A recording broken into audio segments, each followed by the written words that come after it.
Hi guys, in this video, I will be discussing my experience of story listening through a personal story of Shayla Humphries, an Aboriginal woman and a survivor of Stolen Generation.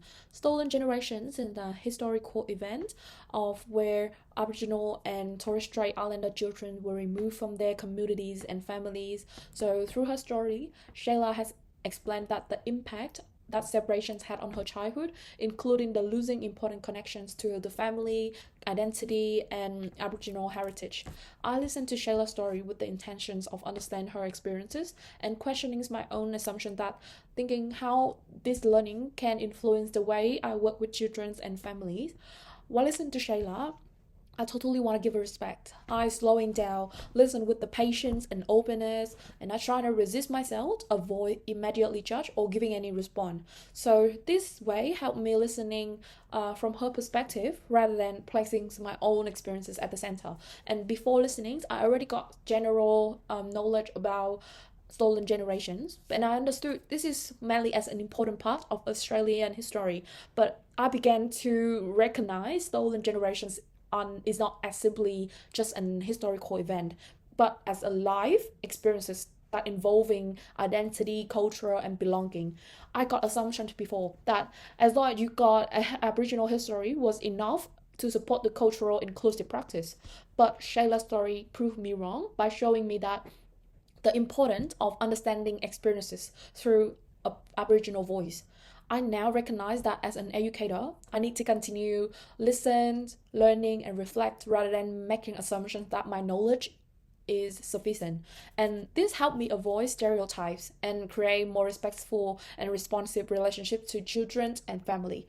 One challenge I found while listening to Shayla's story was managing my emotional response. Because at times I feel deeply moved and then sometimes I feel overwhelmed. I try to move these emotional quickly as soon as possible. But however, I using daddy approach and make me stay at the present, try to be calm, patient, and respectful. So instead of letting my emotional to be focused, I try to remind myself that okay, this is Shayla's story and my role is a listener and I need to be respectful and understand her experience. Another challenge I recognize that is listening to her story but with my own positions and with my previous knowledge. I had to remind myself that I could not assume that I already fully understood her experiences, and I have to become more aware that my own experiences and knowledge may be different from those Aboriginal people who have suffered the separations, family, and then racism or loss of the culturally decisions.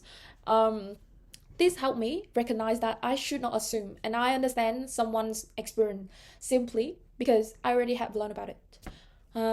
As a future educator, these reflections remind me that inclusion is not just about treating everybody the same, but it is about recognizing different identity and trying to create an environment where every child and children feel respect, value, and got a sense of belonging. I believe inclusions begin with listening and respecting each child and family identity culture. So I recognize that I cannot create an inclusive environment by making assumptions about their story or experiences. So instead of that, I need to stay open and with listening respectfully and allow people to share their story through their own way.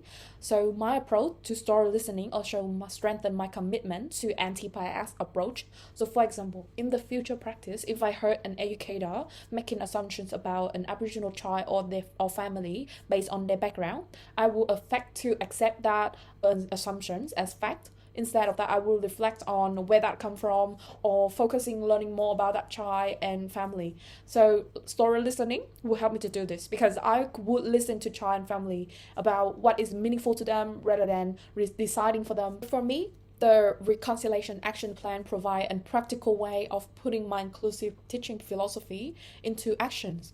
So for example, I could seek a guidance from Aboriginal local community or using Aboriginal resources like songs or story in the curriculum. So this demonstrates my anti-bias commitment because I am actively questioning the stereotypes. I recognizing the diversity of Aboriginal and Torres Strait Islander peoples, and I ensuring that Aboriginal voices are presented respectfully. The way I listen will influence the relationships I build with children and family. So in my future practice, I will create more opportunity to children and family will share their experience and story in their own way without interrupting or making any assumptions. So I will recognize that every child communicate in different way, including word, playing, gesture, drawing, and I will use that to learn from the family to better understand and support each child. So after this experience, I really admire Shayla's strength and resilience. No matter how many challenges she have to suffer, she worked to understand her story and reconnect with her identity and rebuild her life. So I should listen to children and family experiences, respecting their story and create an environment where all cultural identity and voices are valued. Thank you for listening.